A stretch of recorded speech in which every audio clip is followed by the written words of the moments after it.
मित्रों, आज हम बहुत ही महत्वपूर्ण टॉपिक पर बात करने वाले हैं और आज हम इस टॉपिक पर इसलिए बात करना चाहते हैं क्योंकि आज पूरे विश्व के लाखों करोड़ों लोगों के मन में यह कंफ्यूजन है, यह प्रश्न है।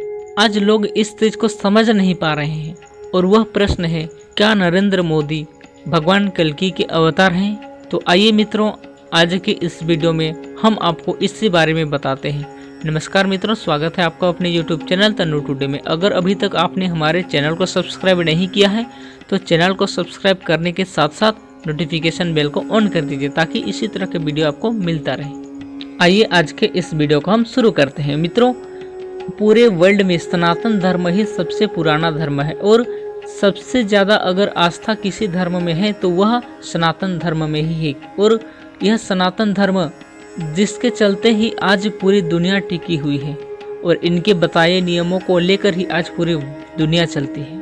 तो मित्रों, आज पूरे वर्ल्ड के लोगों के बीच में एक कन्फ्यूजन है कि क्या नरेंद्र मोदी ही कल्कि अवतार हैं। बहुत सारे लोग तो नरेंद्र मोदी को भगवान कल्कि का अवतार मानते हैं और इनमें से कुछ लोग भगवान कल्कि का अवतार नहीं मानकर एक साधारण पुरुष ही मानते हैं। तो आखिर इसका क्या है सच?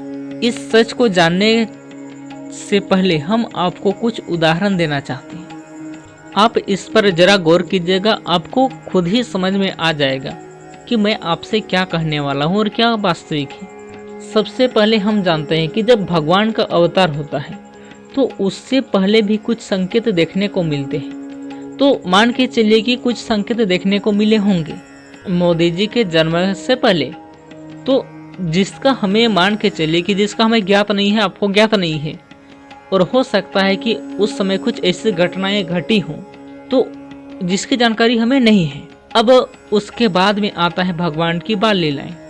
तो जैसा कि आप जानते हैं, जब भगवान श्री राम का जन्म हुआ, जब भगवान श्री कृष्ण का जन्म हुआ, जब भगवान बुद्ध का जन्म हुआ, यानी कि भगवान के जितने भी अवतार होते हैं उनका जब जन्म होता है इस धरती पर, तब वे कुछ न कुछ बाल लीलाएं अवश्य करते हैं। जब भगवान श्री रामचंद्र जी का जन्म हुआ तब उनके जन्म के समय में भी भगवान ने बहुत सी ऐसी बाल लीलाएं की जिससे एक साधारण बालक नहीं कर सकता। कुछ अलौकिक चीज़ें होती है उस समय।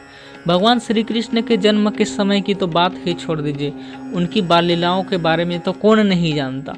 तो उसमें लोगों को एक विश्वास सा हो जाता है, लोगों को कुछ समझ में नहीं आता है कि यह कोई साधारण बालक भी कर सकता है या कि यह कोई देवी शक्ति इसके पास है। हालांकि उस समय भी सभी लोगों को यह ज्ञात नहीं थी कि ये वास्तव में भगवान है, लेकिन बहुत सारे लोगों को ज्ञात थी कि ये वास्तविक में भगवान है। लोग उनके ओर अपने आप आकर्षित हो जाते थे। इसके बाद जब कुछ बड़े हुए तब उनके कारनामे और बढ़ते गए। तो क्या मोदी जी के साथ ऐसा हुआ? हो सकता है बचपन की लीलाएं इनकी भी कुछ ऐसी रही होगी, लेकिन हमें तो नहीं लगता कि इनकी बचपन की लीलाएं ऐसी होंगी जहां तक हम अपने रिसर्च में प्राप्त कर सके हैं। फिर उसके बाद जैसा कि हमारे पुराणों में बताया गया है कि भगवान कल्कि की 2 पत्नियां होंगी। तो क्या नरेंद्र मोदी जी की 2 पत्नियां हैं? और आप इस बात को तो भली भांति जानते ही हैं कि मोदी जी की बस एक ही पत्नी है जिनके साथ भी उन्होंने ज़्यादा दिन तक नहीं रहा। इतना ही नहीं, जब भगवान अवतार लेते हैं तो वे बहुत सी ऐसी लीलाएं करते हैं जो एक साधारण मानव नहीं कर सकता।